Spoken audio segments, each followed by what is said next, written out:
alat peraga kampanye lainnya. Dan ini telah yang kami manfaatkan kemudian untuk coba menguji isi pikiran dan juga gagasan para calon pemimpin untuk kami undang hadir ke UI untuk membicarakan tentang konsep-konsep kebangsaan ataupun narasi-narasi apa yang akan mereka bawa selama 5 tahun ke depan gitu Mas. BEM UI melayangkan tantangan ini sebenarnya ini hadir karena kami merasa kontestasi politik hari ini sudah sangat keruh dan jenuh. Kita hanya dipertontonkan tentang bagaimana tiap koalisi obral capres dan cawapres hanya penuh dengan negosiasi-negosiasi di bawah meja yang mungkin tidak menguntungkan bagi masyarakat, dan juga kita dihadirkan dengan banyak sekali kampanye gimmick politik yang mungkin meresahkan karena tidak menghadirkan sesuatu selain pencitraan dan juga mungkin permainan politik identitas. Oleh karena itu BEM UI berencana untuk mengundang yang saat ini ada 3 ya bakal calon presiden yang sudah mengumumkan, yaitu Ganjar Pranowo, Prabowo Subianto, dan juga Anies Baswedan untuk hadir ke UI agar kami uji gagasannya gitu. Jadi jangan hanya sekedar bermain politik gimmick di sosial media, melainkan kita sebagai masyarakat harus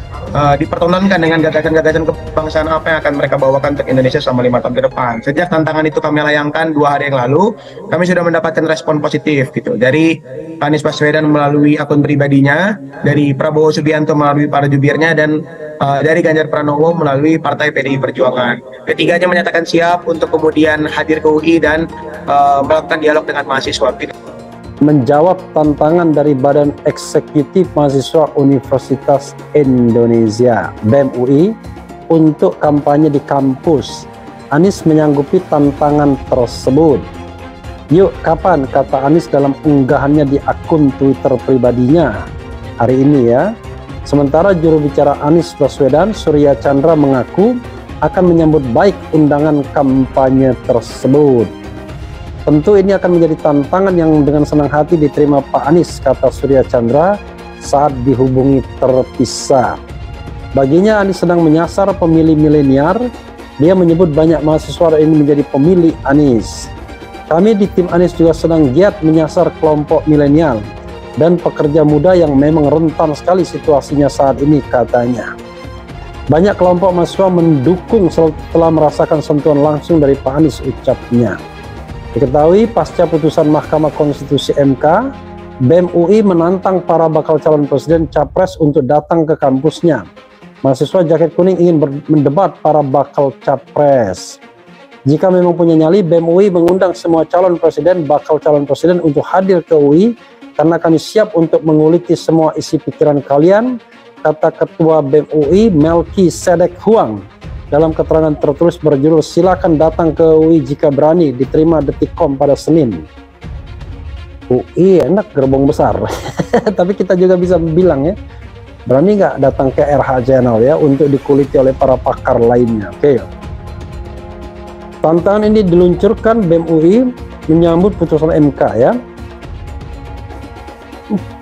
Kebolehan institusi pendidikan untuk mengundang para calon pemimpin harus digunakan untuk menguji substansi dan isi otak tiap calon pemimpin. Bukannya jadi ladang cari muka para pimpinan kampus dan ladang main mata kaum intelektual dan politisi saja, kata Melki Sedek Huang. Boleh juga ya. Dia merasakan kampanye-kampanye politik dan ucapan-ucapan politikus sudah semakin membosankan.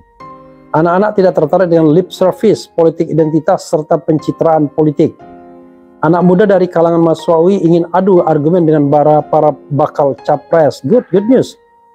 Kami siap menyampaikan aspirasi kami dan mendebat seluruh argumen kalian jika perlu.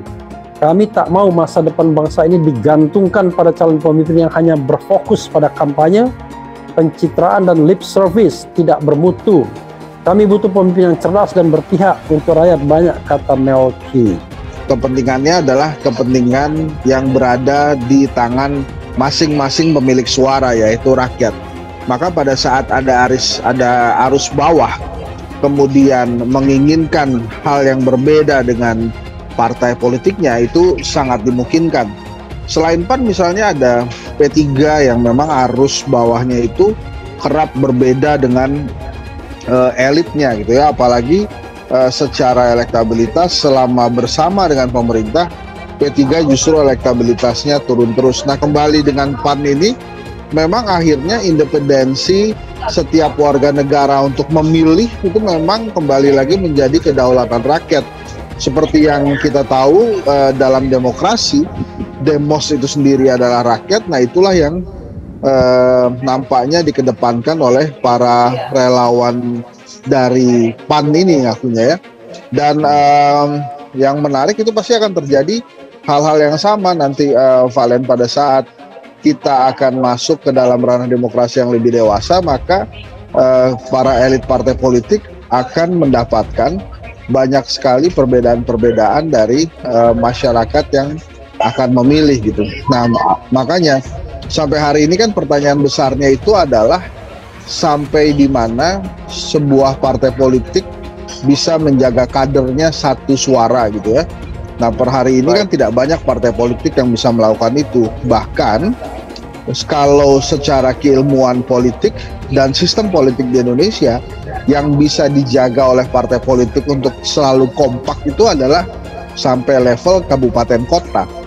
Kenapa demikian? Karena di kabupaten kota itu kan biasanya kader-kader itu ada rewardnya dari partai politik sebagai anggota DPRD. Anies Baswedan siap hadapi tantangan BEM UI. Praktisi, semua kandidat harus berani. Dikutip dari Tempo.co Jakarta, Direktur Eksekutif Political Research and Consulting PRC Rio Prayogo mengapresiasi respon baca pres Koalisi Perubahan untuk Persatuan KPP Anies Baswedan yang menyanggupi tantangan berdebat Badan Eksekutif Mahasiswa Universitas Indonesia atau BEM UI. Dengan begitu, Anies menunjukkan keberanian dirinya di obok-obok wacana intelektualitas dan komitmennya untuk komunitas kritis dan intelek progresif di kampus, kata Rio dalam keterangan tertulis Senin 21 Agustus 2023. Menurut Rio, semestinya bukan hanya baca pres Anies yang sigap menanggapi tantangan ini, tetapi semua kandidat baca pres harus berani ditelanjangi kapasitas wawasan, wacana pemikiran serta substansi intelektualitasnya. Menurut Rio, langkah ini merupakan hal ideal untuk calon presiden diuji kapasitas intelektual dan kepemimpinannya di hadapan kaum intelektual progresif, yakni mahasiswa dan pengajar di lingkungan akademis kampus. Rio menilai debat di kampus akan mengembalikan budaya dialektika intelektual yang sehat dan bagus,